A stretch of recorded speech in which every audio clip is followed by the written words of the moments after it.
পাত্র কি হয়েছে আমি জানি না, আদৌ জানি না।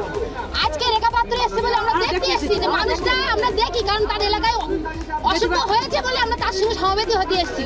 ওখান থেকে যখন বেরোচ্ছে, মন্দিরের ওই পাশ থেকে যখন আসছে, তখন ওকে আমরা বলেছি কি হয়েছে, আপনি এখানে কিসের জন্য এসেছেন? রেখা পাত্রকে। রেখা পাত্র আমাকে বলছে কোনো নারীর অসম্মান আমরা হতে দেব না। আমি সেখানে বলেছি আপনার ওইখানে হয়েছে, আমাদের এখানে তো হয়নি। হয়েছে কি? উনি বললেন আমি কাপড় খুলে কি দেখাবো? আমি যখন বলেছি আপনার কাপড় আমরা খুলতে যাবো কেন? আপনার কাপড় আমরা কেন খুলতে যাবো? ওখানে হয়েছে তার জন্য আমি হাত জোর করছি, নমস্কার করছি হয়েছি। কিন্তু আমাদের এখানে আজ পর্যন্ত কোনোদিন এরকম কাণ্ড হয়নি, আর হবেও না। আমরা সবাই একচেটিয়া একই রকম করে আসছি, আগা গোড়াই আজও পর্যন্ত তাই করবো। তারপরে বলার পরে আমরা আগিয়ে আসি, রেখা সঙ্গে সঙ্গে রেখা বলছে আমি কাউকে ছাড়বো না, সবাইকে এক কাঠগড়ায় দাঁড় করাবো। কেন? এখানে কি হয়েছে? তার জন্য কাঠগড়ায় তুলতে হবে? কি হয়েছে?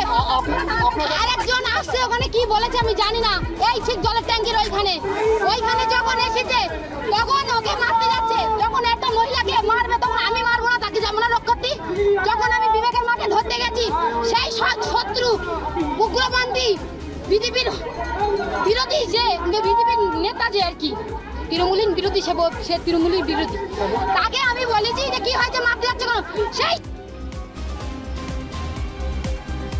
দিয়ে আমাকে ধরতে গেছে, পাশ থেকে এসে কে জানো, এসে আমাকে পিছন দিকটা ধরে এই ভাবে টেনে পিছিয়ে নিয়েছে। তখন আমার পুরো কাপড় আলগা হয়ে গেছে, করেছে। আমার একটা মহিলা যখন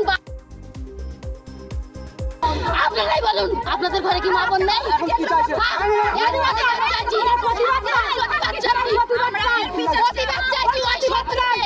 যে আমার কাপড় ছেড়েছে, সে হিন্দু হোক বা মুসলমান, তার সাজা চাই।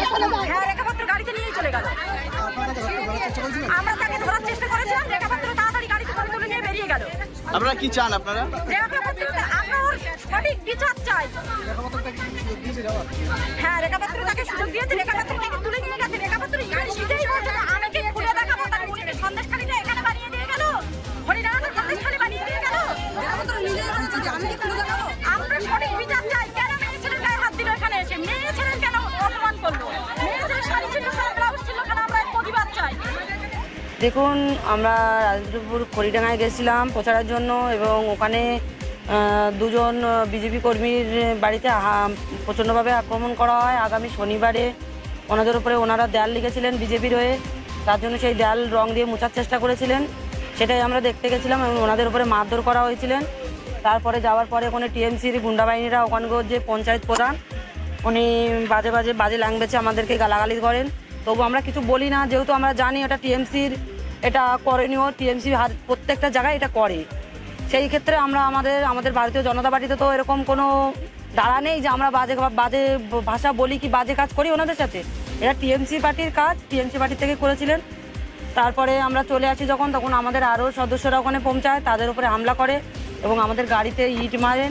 শুধুমাত্র ওনার যে পঞ্চায়েত প্রধান ওখানকার টিএমসি, উনি শুধু এইটাই করেছেন, ওনার ফ্যামিলিটাই এসে করেছেন, আদার্স আর কেউ আমাদের উপরে কোনো হাঙ্গামা করেননি। কারণ সাধারণ মানুষ পেছন থেকেই আমাদেরকে আশ্বাস দিয়েছেন আমরা আছি দিদি, চিন্তা নেই।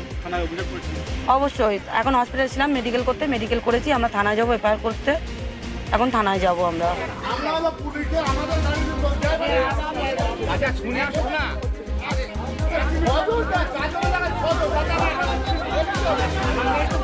আরে দাদা শুনে আসুন না।